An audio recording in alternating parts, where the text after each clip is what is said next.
Hey, Extension friends, Nate Birt, NTAE Key Informant. So today, for just a few minutes, I wanted to talk about this idea of transitioning well.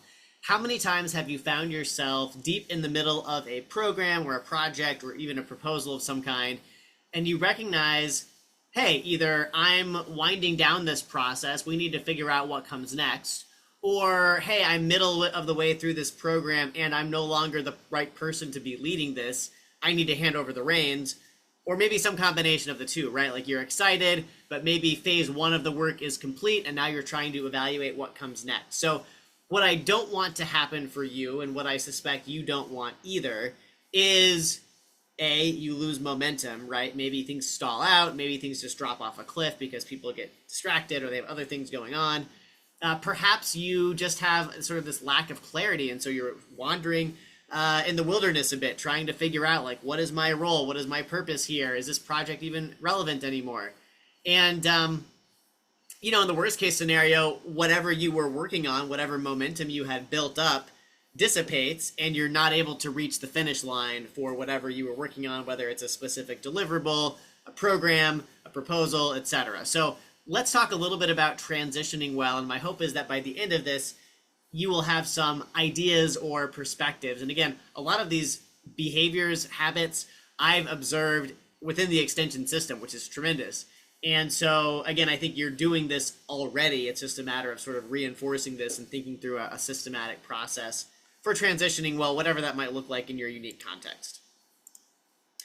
All right, so you can see the fall leaves changing on this picture. And again, I think fall, or the changing of the seasons, if you live in a place where you're able to visually see the change in the seasons, is a great illustration for this concept. And so when it comes to climate-focused work, this is obviously really important to you. It's not just what you do for your job, but it's also important to you, I suspect, beyond that, right? For your family, for your circle of influence, for your friends, for society, for the world, for future humanity.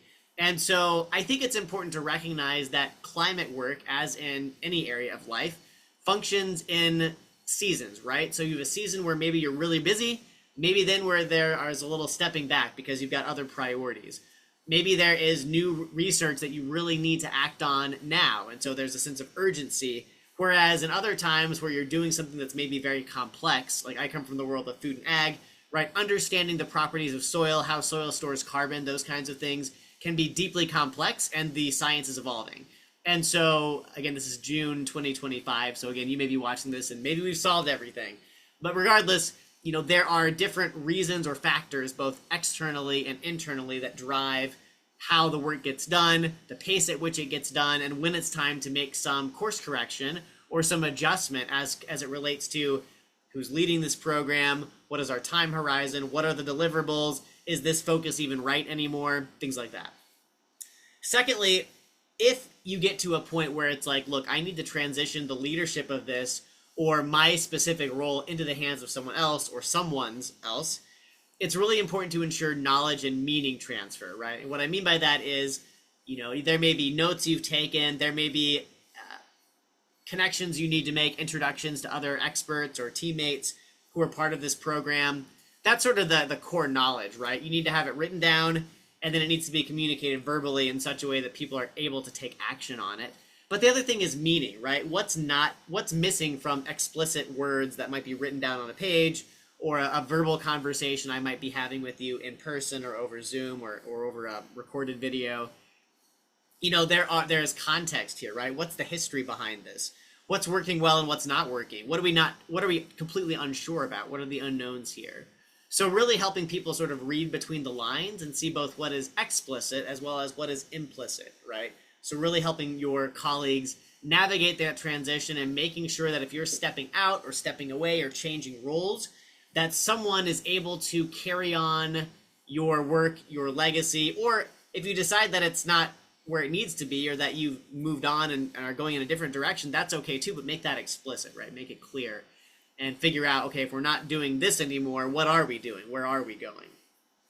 And that really leads to this next point, clarifying expectations and also opportunities, right? So if you're handing the reins over or handing the baton over, pick your favorite analogy, what are the expectations, right? Your personal expectations, because part of this is reputational, right? You want to make sure I'm assuming that the work continues in the best way possible for the benefit of as many people as possible, right? Whether that's extension clients, administrators, policymakers, farmers, whatever, foresters, whatever stakeholders you serve.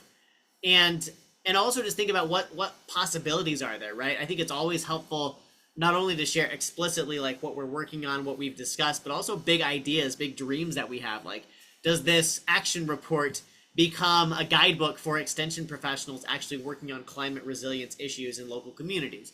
If so, like, what would be the biggest, most exciting representation of that in the real world, right? Is it this global conference of climate practitioners?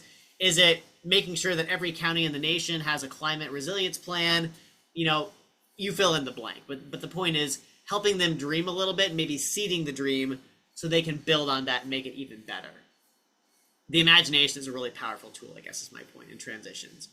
The next point is like really take stock of your investment, right? The work that you've put in, the time, the energy, the expertise. And also there can be a sense of guilt or like a missed opportunity, right? There's a fear of missing out, right? FOMO. What if I decide to move on? I have permission, I have the right approvals. I know in my heart it's the right thing to do, but man, like what would happen if I were to stay on, right? What could we accomplish together? And so I think it's important to recognize just because you make this transition decision now doesn't mean you can't change that in the future. I mean, there may be a very, very handful of cases in life where, once you've made a decision, you can't go back through that door.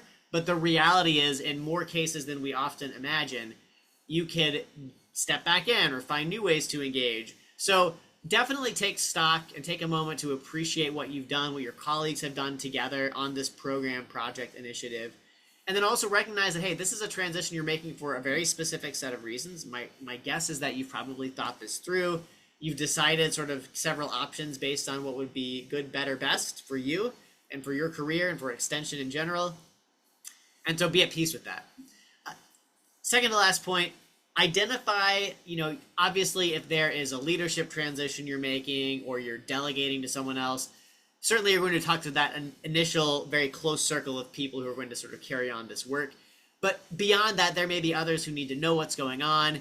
And you may need to make introductions to those leadership or other sort of outside partners or colleagues who are deeply engaged in other ways that might not be immediately apparent. So just make sure you're coming up with a plan and communicating the plan for how those dots are going to be connected so those relationships can carry the work forward.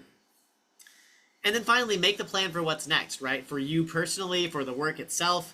Make sure if you're not actually going to be deeply involved in the plan or the initiative or project moving forward, that you've asked, what else do you need? How else can I be of service to you? Again, I think the author John Acuff talks a lot about if you're changing jobs or careers, like really going above and beyond. If you're leaving your old employer, like make sure they're really well set up, like go above and beyond. You're not, damaging your boundaries or, pardon me, working for them for free or anything like that. But just finding ways to add value so that as you make the transition, there are no burned bridges. There's nothing but goodwill for everyone involved. And you are confident to the best of your ability and within your control that the work is going to continue at the level of your expectations. And then begin what's next, right? Let others do the work. If that's what you've handed off, then let them do that. And you can be an observer and a cheerleader. And then make plans for what's next for you in your career within extension and do that, right? I think transitioning well is all about sort of a set of mindsets as well as just best practices for working with others so that you're able to take stock in what's been done, continue the work in whoever's capable hands are assigned, and then make sure that you're able to make that transition yourself instead of lingering in the past, doubting, sort of rehashing things again and again, etc. So transition well. The call to action this week is to recall a time of major transition in your own life. And I want you to think about what's one thing you learned about making a transition go really smoothly, really effectively. It leaves you feeling great and your colleagues feeling in a great place. Think about that one insight you learned. How can that serve you today, right? You may not be going through a major transition yet, but you may be planning for one. You may be making some minor changes to what's on your task list or which programs you're most deeply involved in. So use this as an opportunity to reflect, find that one insight, and then email it to me, natebirt@extension.org. Would love to hear your insights for making transitions go really, really well. for all parties. Thanks so much. Have a great day, and I'll see you on the next video. Take care. Bye-bye.